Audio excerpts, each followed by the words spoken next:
오늘 이 이야기는 분노를 조금 누르고 그러나 판단은 더 날카롭게 세워서 시작하겠습니다. 왜냐하면 지금 우리가 보고 있는 이 판결과 그 이후의 풍경은 단순히 한 사람의 유죄 무죄를 넘어 대한민국의 사법 감각, 정치 윤리, 그리고 권력의 민낯을 동시에 드러내고 있기 때문입니다. 김건희 여사 사건 1심 선고가 내려진 지 불과 이틀 만에 민중기 특별검사팀은 항소장을 제출했습니다. 이유는 단순합니다. 1심 판결에는 심각한 사실 오인과 법리 오해가 있고 설령 유죄로 인정된 부분조차 형이 지나치게 가볍다는 것입니다. 이 말은 바꿔 말하면 법원이 너무 많은 것을 놓쳤고 너무 많은 것을 봐주었다는 뜻입니다. 먼저 도이치모터스 주가 조작 사건부터 보겠습니다. 법원은 김건희가 시세 조종에 대한 인식은 있었지만 공동정범은 아니라고 판단했습니다. 여기서부터 고개가 갸웃해집니다. 주가 조작 세력과 수익 배분을 논의하는 녹취가 존재하고 자금 제공을 넘어 매도, 주문 등 실행 행위에 관여한 정황이 드러났음에도 의사의 결합을 단정하기 어렵다며 무죄를 선고했습니다. 공동정범의 요건을 이렇게까지 까다롭게 해석한다면 앞으로 대한민국에서 권력자 주변 인물은 어떤 범죄를 저질러도 빠져나갈 수 있습니다. 직접 버튼을 누르지 않으면, 직접 지시 문장을 적어두지 않으면 책임을 묻지 못한다는 식의 논리는 현실 범죄 구조를 완전히 외면한 것입니다.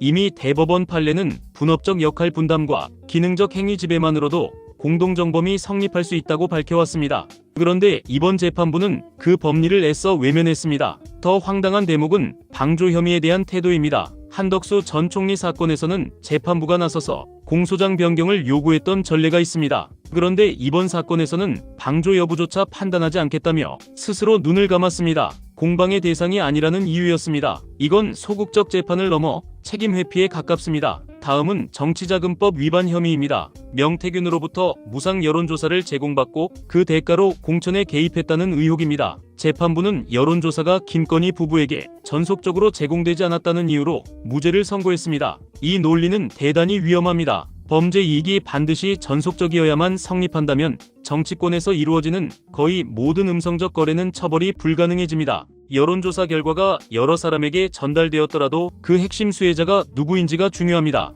윤석열에게 유리한 여론조사, 당선 확실이라는 분석, 선거 판세를 둘러싼 지속적인 논의, 이것이 단순한 정보 공유입니까? 아니면 선거 전략 자산입니까? 결과적으로 윤석열은 대통령이 되었고 김건희는 영부인이 되었습니다. 이보다 더 분명한 이익이 어디 있습니까? 더구나 윤석열이 김영선 공천과 관련해 윤상현 의원에게 직접 연락하겠다는 녹취까지 공개된 상황에서 공천 개입을 단정하기 어렵다는 판단은 상식과 괴리되어 있습니다. 증거가 없다는 말은 증거를 보지 않겠다는 말로 들릴 뿐입니다. 세 번째는 통일교 관련 알선 수재 혐의입니다. 재판부는 2022년 7월에 금품 수수만 유죄로 인정하고 그보다 앞선 4월에 금품 수수는 무죄로 판단했습니다. 이유는 명확한 청탁이 없었다는 것입니다. 그러나 현실에서 청탁은 언제나 사전에 준비됩니다. 특히 권력 주변에서 이루어지는 금품 제공은 미래의 관계를 위한 투자 성격을 띱니다. 고작 3개월 차이를 두고 같은 사람, 같은 단체, 같은 맥락에서 이루어진 금품 수수를 하나는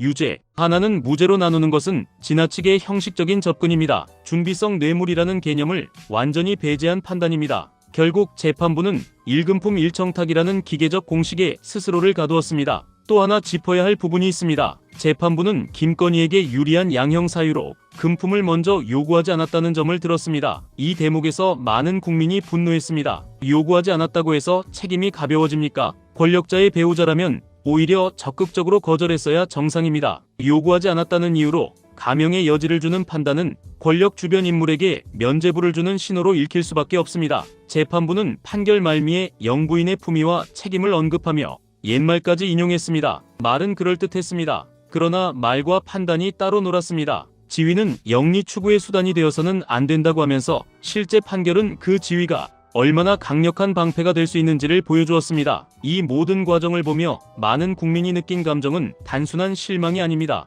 분노와 허탈감입니다. 앞으로 정치인은 아내를 통해 뇌물을 받으면 무죄가 되는 것이냐는 냉소가 괜히 나온 말이 아닙니다. 김건희는 그동안 수많은 논란의 중심에 서 있었습니다. 윤석열 역시 마찬가지입니다. 대통령으로서 통합과 안정 대신 갈등과 혼란을 키웠고 결국 계엄이라는 극단적 상황까지 대한민국을 몰아넣었습니다. 그 결과는 국민이 고스란히 감당해야 했습니다. 권력은 책임과 함께 주어지는 것입니다. 그러나 이 부분은 책임보다는 특권을 누려왔습니다. 사법의 문턱에서조차 다른 기준이 적용되는 듯한 장면은 민주공화국의 근간을 흔듭니다. 특검이 항소한 이유는 분명합니다. 이 판결로는 정의가 완성되지 않았기 때문입니다. 항소심에서는 묻지 않은 것들을 묻고 외면한 맥락을 직시해야 합니다. 그래야만 법이 권력 위에 있다는 최소한의 신뢰를 회복할 수 있습니다. 김건희와 윤석열, 이 두 사람은 단순한 개인이 아닙니다. 한때 대한민국 권력의 정점에 있었던 존재들입니다. 그만큼 더 엄격한 기준이 적용되어야 합니다. 그것이 법치이고 그것이 민주주의입니다.